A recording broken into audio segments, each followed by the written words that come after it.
This is Radio Biafra India, the digital world TV. Before we start, let's look into the headlines that made up our stories. 1. In summary of just concluded India G20 summit in New Delhi. 2. Indian Chandrayaan-3 made a huge discovery on the moon. 3. Nigeria's Presidential Election Tribunal upheld President Bola Tinubu's election. 4. India launches yet another space mission Adifear L1 to the Sun. 5. Biafra leader Nnamdi Kanu still held in detention against the same court judgment that upheld the Presidential Election Tribunal Judgment 6. Former U.S. President Donald Trump files motions to dismiss charges against him in Georgia. 7. Kim Jong-un is traveling to Russia to meet Putin in an armor-plated luxury train. 8. The death of Wagner chiefs on a plane crash, who will succeed as the war mercenary group leader. I am your presenter Mr. Charlie Iman, and now let's start. India's G20 Summit 2023 happened in the nation capital in New Delhi last weekend. It addresses several critical issues, including cryptocurrency regulation, multilateral development bank reform, digital public infrastructure, climate financing, debt relief frameworks for struggling nations, and global value chain improvements. Notably, the Russia-Ukraine crisis did not dominate discussions due to a lack of consensus among members, with global food and energy insecurity taking center stage in the joint communiqué. The absence of Russian President Vladimir Putin and Chinese President Xi Jinping was conspicuous, and the African Union also participated. India had passed the G20 presidency baton to Brazil, who will preside over the G20 till 2024. While the G20 primarily focuses on economic matters, India's financial priorities and progress as the host are in the spotlight. Concerns about global economic recovery, supply chain disruptions, inflation, and monetary tightening have driven discussions. The Indian presidency received broad support for its agenda items, acknowledging member countries for their contributions and constructive input. India's Chandrayaan-3 mission achieved a historic milestone by becoming the first nation to successfully land a spacecraft on the unexplored south pole of the moon. This accomplishment also makes India the fourth nation to land on Earth's lunar satellite, with the landing occurring on August 23, 2023. The mission's Vikram lander detected seismic activity on the moon's surface near the South Pole, marking a significant discovery in 50 years in what may be a moon quake. The instrument for the Lunar Seismic Activity ILSA payload on board the lander recorded vibrations caused by the movements of the Pragyan rover and other payloads. The Rumba LP payload, also on Chandrayaan-3, conducted groundbreaking measurements of the near-surface lunar plasma environment over the South Polar region, revealing relatively sparse plasma density near the lunar surface. These measurements have promising implications for future lunar exploration, as they indicate a low electron count in this region of space. Nigeria's Presidential Election Tribunal upheld President Bola Tinubu's election, leading to opposition parties and their supporters rejecting the judgment. Tinubu's main challengers, Atiku Abubakar and Peter Obi, had alleged irregularities and fraud in February's election. Both opposition parties, People's Democratic Party (PDP) and Labour Party, rejected the court ruling, claiming justice was not served and that the judges manipulated the law. The PDP criticized the judgment, stating it relied on technicalities and didn't consider the law's facts and provisions. The court dismissed the petitions, citing a lack of evidence to support the opposition's claims of irregularities. Nigerians, like Abuja resident Buchi O'Neill, expressed disappointment with the ruling. Atiku and Obi had come second and third in the election. The court also dismissed suits regarding Tinubu's alleged criminal forfeiture of $460,000 to the U.S. government and clarified that the electoral body was not legally obligated to transmit polling station results electronically. Tinubu and the ruling All Progressives Congress APC welcomed the ruling, while calling for support. They considered the opposition's case hopeless but acknowledged the right to appeal to the highest court.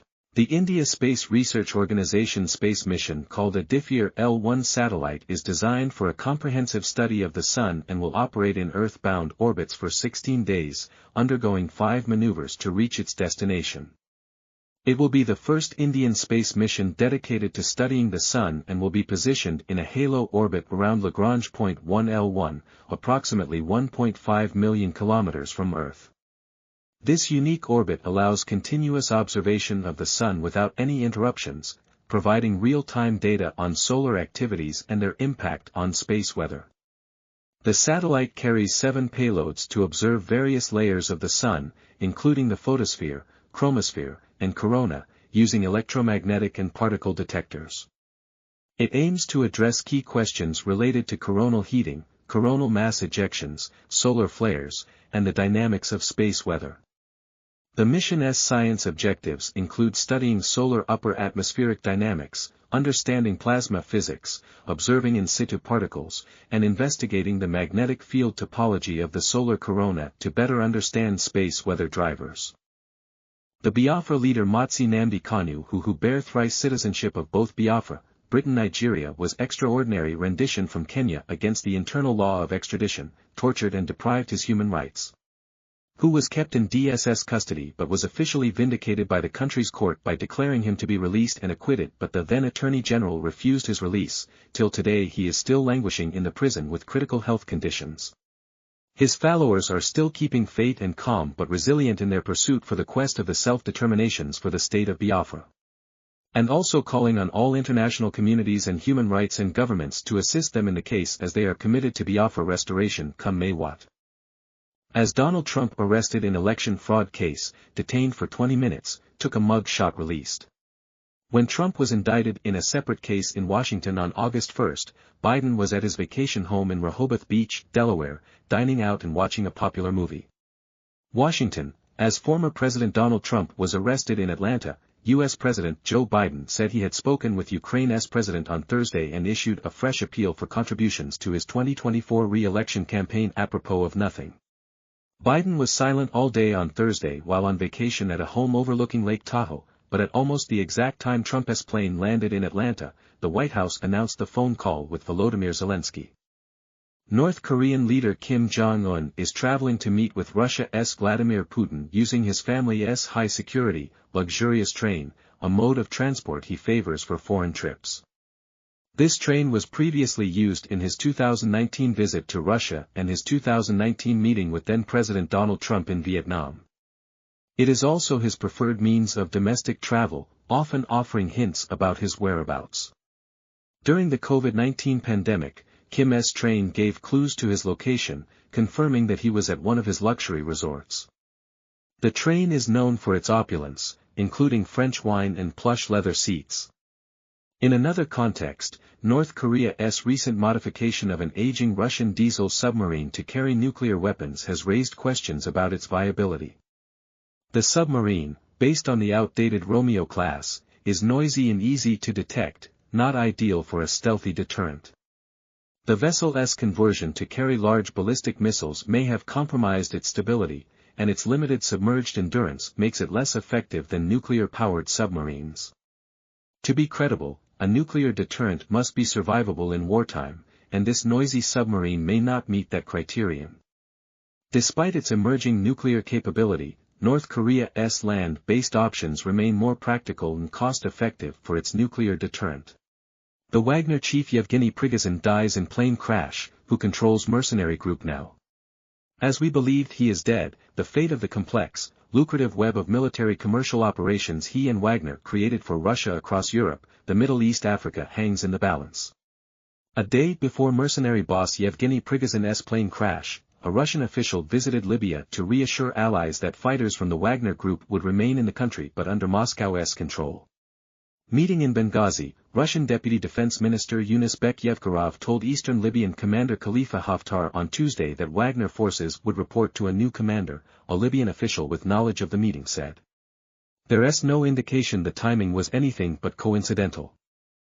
These are the news coming to you from our studio Radio Biafra India at the moment. Many more will be coming across to you constantly, so please follow us on X, which is formerly known as Twitter, and follow our Facebook channels and Instagram handles. Subscribe to our YouTube channel, so you will be notified and updated anytime our programs are on air. Like our programs, share it widely. Let's know what is your thoughts on the comments section and invite your friends and families to join. We are pleased to have you here. We are one worldwide family and we share the same global community for peace and love and unity. Thanks for watching and stay tuned. Till next time, remain safe and blessed.